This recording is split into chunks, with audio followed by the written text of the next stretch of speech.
मैं आप लोगों को causes of hearing impairment, education of hearing impaired child और कम्युनिकेशन स्किल्स बताऊंगी। सबसे पहले कॉजेज ऑफ हेयरिंग इम्पेयरमेंट। श्रवण दोष या श्रवण बाधिता का कारण वंशानुक्रम और वातावरण भी हो सकता है। ये दोनों तत्व किसी बालक के श्रवण बाधिता का कारण हो सकता है और वंशानुक्रम और वातावरण में श्रवण बाधिता का अध्ययन 3 प्रकार से किया जा सकता है, जिसमें नंबर 1 है जन्म से पूर्व के कारण, प्रीनेटल पीरियड। नंबर 2 जन्म के समय के कारण, पेरीनेटल पीरियड। नंबर 3 जन्म के बाद के कारण, पोस्टनेटल पीरियड। सबसे पहले हम लोग देखते हैं जन्म के पूर्व के कारण, प्रीनेटल पीरियड, जिसमें ए है आनुवंशिकी, हेरिडिटरी। बालक में श्रवण बाधिता आनुवंशिकी कारण से भी हो सकता है। माता पिता में से किसी को यह दोष है, श्रवण बाधिता संबंधी दोष है, तो बालक में भी हो सकता है और यह दोष बालक में क्रोमोसोम या जीन्स के द्वारा भी आ सकती। नंबर 2 बी दवाओं का उपयोग, ड्रग यूज। गर्भवती महिला द्वारा सेवन की गई दवाओं का भी प्रभाव बालक पे पड़ता है, जिसके कारण श्रवण दोष होते हैं। और ये दवा है स्ट्रेप्टोमाइसिन और एलएसडी। इन दवा का उपयोग अगर वो कर रही है गर्भकाल में, तो उनमें बालक में बाधिता आ सकती है। Number C rubella. गर्भस्थ स्त्री में अगर ये रूबेला नामक बीमारी, जिसे जर्मन खसरा कहते हैं, अगर उसे ये हो गया है तो बालक में श्रवण बाधिता आ सकती है और जर्मन खसरा के द्वारा 30% बच्चों में ये दोष आते हैं। तो श्रवण बाधिता का कारण जर्मन खसरा भी है। डी संक्रमण या छूत रोग, इन्फेक्शियस डिजीज। गर्भस्थ माता को अगर कोई इन्फेक्शियस डिजीज जैसे कैनकोड और इन्फ्लुएंजा हो जाए तो बालक में श्रवण दोष हो सकते हैं। ई कुपोषण या भुखमरी, मैलन्यूट्रिशन एंड स्टार्वेशन।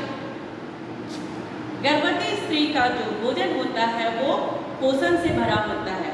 अगर उसे पोषित भोजन नहीं दिया जाए तो इसका प्रभाव बालक में होता है।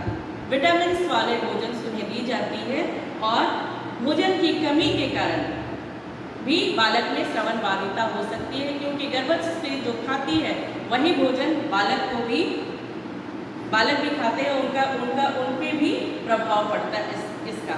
तो गर्भवती स्त्री का भोजन पोषण भरा होना चाहिए। इसके अभाव में बालक में श्रवण दोष हो सकते हैं। नंबर 2 जन्म के समय के कारण। बालक में जन्म के समय के कारण भी श्रवण बाधिता आ सकती है। यह समय से पहले अगर बालक का जन्म हो रहा है या फिर उसका वजन कम है, इस कारण भी उसमें बाधिता आ सकती है और बहुत सारे कारण हो सकते हैं। उस समय जन्म के समय ऑक्सीजन की कमी या फिर उस समय इस्तेमाल किए गए औजार और एनेस्थीसिया, इस सब के कारण भी बालक में श्रवण दोष हो सकते हैं जन्म के समय। नंबर 3 जन्म के बाद के कारण, पोस्टनेटल पीरियड। ए मेनिंजाइटिस। जन्म के बाद बालक में जन्म के बाद बाल्यावस्था में अगर बालक को मेनिंजाइटिस हो गया तो इस कारण भी बालक में श्रवण दोष हो सकते हैं। बी कर्णशोथ, ऑडिटिस। ये श्रवण बाधिता का अन्य कारण है और ये मध्य कर्ण को प्रभावित करते हैं। अगर इस रोग का पूरा इलाज ना किया जाए तो कान से पस बढ़ने लगेंगे और बालक में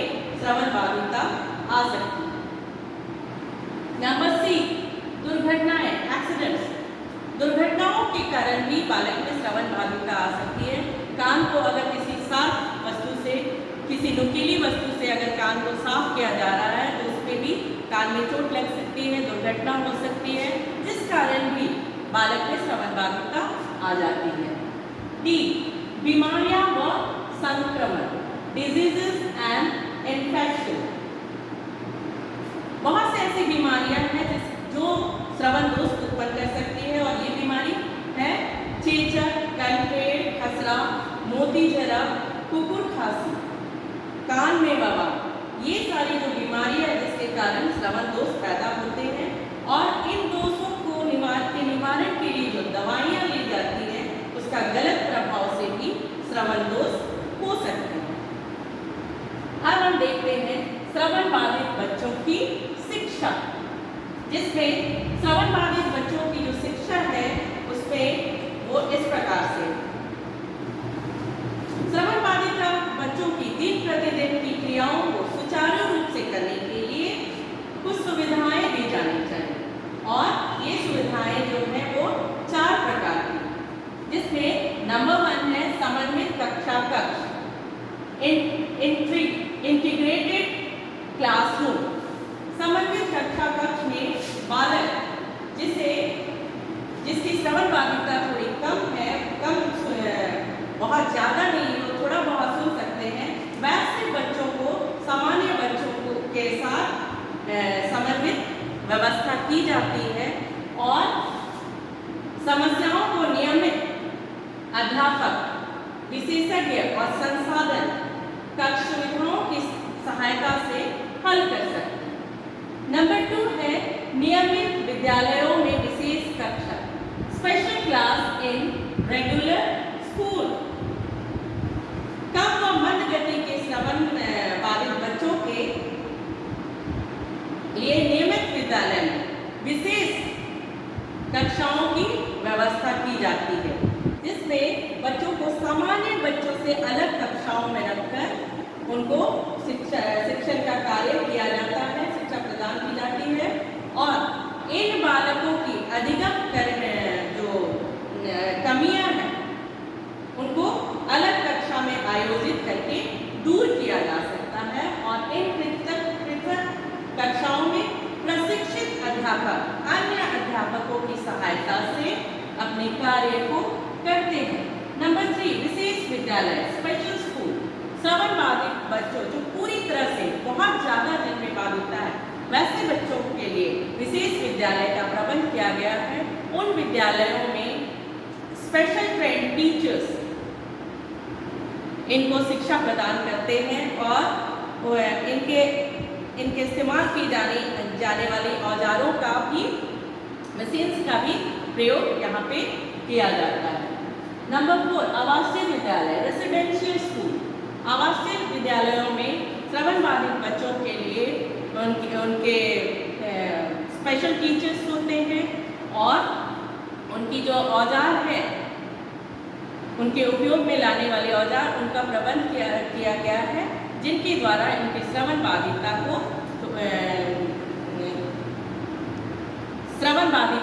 कम किया जा सकता है और ये थोड़ा कुछ तो अधिगम कर सकते हैं। नेक्स्ट है संप्रेषण कौशल, कम्युनिकेशन स्किल। संप्रेषण कौशल श्रवण बाधित बच्चों की सबसे बड़ी समस्या संप्रेषण की समस्या और उस स्थान पर अपने आप को जहाँ पर संप्रेषण की जरूरत होती है वहाँ पर ये बच्चे अपने आप को छोटा महसूस करते हैं, क्योंकि उन्हें शाब्दिक संप्रेषण की आवश्यकता होती है और वह अध्यापक जिनके द्वारा इन बच्चों को शिक्षित किया जाता है उन्हें भी संप्रेषण संबंधी समस्या का सामना करना पड़ता है और ये अध्यापक इन बच्चों को सिखाते हैं कि अपने साथी, समूह व समाज के दूसरे लोगों के साथ किस प्रकार संप्रेषण किया जाए। अध्यापक द्वारा इन संप्रेषणों को सिखाने के लिए ये सारी प्रविधियों का प्रयोग किया जाता है, जिसमें नंबर 1 है मौखिक संप्रेषण विधि, ओरल कम्युनिकेशन अप्रोच। मौखिक संप्रेषण विधि, इसमें इस प्रविधि द्वारा इस बात पर जोर दिया जाता है कि श्रवण बाधिता मौखिक भाषा का प्रयोग किया जाना चाहिए। और यह इस विश्वास पर आधारित है कि हाथों द्वारा संप्रेषण के लिए मौखिक संप्रेषण आवश्यक है, क्योंकि हाथों द्वारा किया जाने वाला संप्रेषण समाज में समायोजन संबंधी बाधा पैदा करता है। तो अब देखते हैं ये जो मौखिक संप्रेषण प्रविधि में किन किन तकनीकों का प्रयोग किया जाता है, जिसमें पहला तकनीक है ध्वनि प्रशिक्षण, ऑडिटरी ट्रेनिंग। ध्वनि प्रशिक्षण, इसके अंतर्गत उन बच्चों को जिनकी श्रवण क्षमता जो है, उनकी श्रवण क्षमता जो है उसी के साथ उनको प्रशिक्षित करना है। उनके पास जितनी श्रवण क्षमता है उसी के अनुसार उनको प्रशिक्षित करना है। और इन तकनीक द्वारा बच्चों को ध्वनि जागरूकता के बारे में सिखाया जाता है और विभिन्न प्रकार की आवाज़ों में डिफ्रेंशिएट करना सिखाया जाता है, विभेदीकरण करना सिखाया जाता है। और कम श्रवण बाधित बच्चों के लिए ध्वनि प्रशिक्षण पर बहुत जोर दिया जाता है। बी है ओष्ठ पठन, स्पीच रीडिंग। ओष्ठ पठन में बालकों को होठों के हिलने व गति के आधार पर वर्णों व शब्दों को पढ़ने के लिए शिक्षा दी जाती है। और ओष्ठ पठन में दो प्रकार के उपागमों का प्रयोग किया जाता है। पहला एनालिटिकल विधि, जो इस बात पर जोर देती है कि पाठ्य सामग्री में जो छोटे छोटे शब्द हैं उनसे वाक्य बनाना चाहिए। और दूसरा उपागम है सिंथेटिक अप्रोच। और सिंथेटिक अप्रोच इस बात पर जोर देती है कि बच्चों को अपनी पाठ्य सामग्री पर एकाग्र होना चाहिए, ना कि व्यक्तिगत ध्वनियों पर। नंबर 2 है मैनुअल संप्रेषण प्रविधि।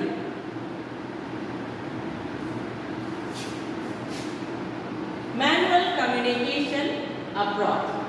और इसमें श्रवण बाधिता में आवश्यक संप्रेषण कौशल विकसित करने के लिए यह प्रविधि मैनुअल संप्रेषण विधि जैसे चिन्ह भाषा, साइन लैंग्वेज और फिंगर स्पेलिंग पर जोर दिया गया है। नंबर 1 है चिन्ह भाषा।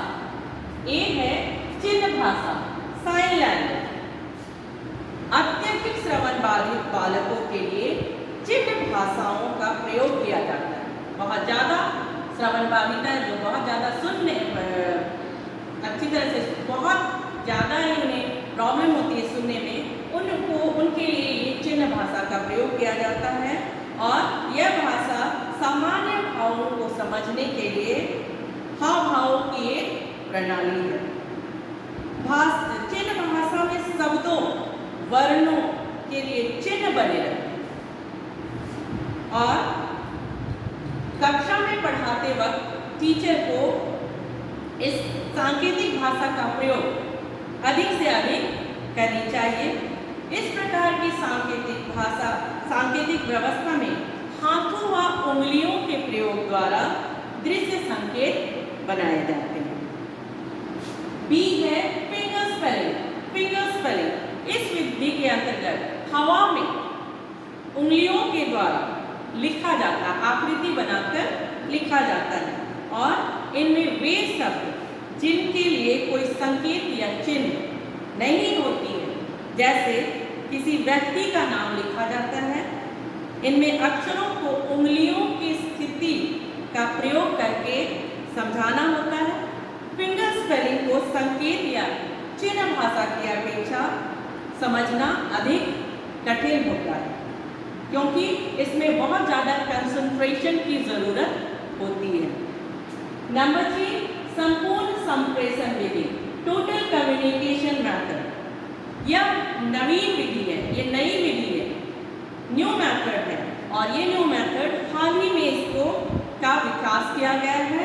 और इस विधि में फिंगर स्पेलिंग, संकेत भाषा, साइन लैंग्वेज, ओष्ठ पठन, लिप रीडिंग, मौखिक संप्रेषण, ओरल कम्युनिकेशन व ध्वनि प्रशिक्षण, साउंड ट्रेनिंग आदि सभी विधियों तथा साधनों का मिश्रण, मतलब सारी विधि इसमें मिक्स कर दिया गया है।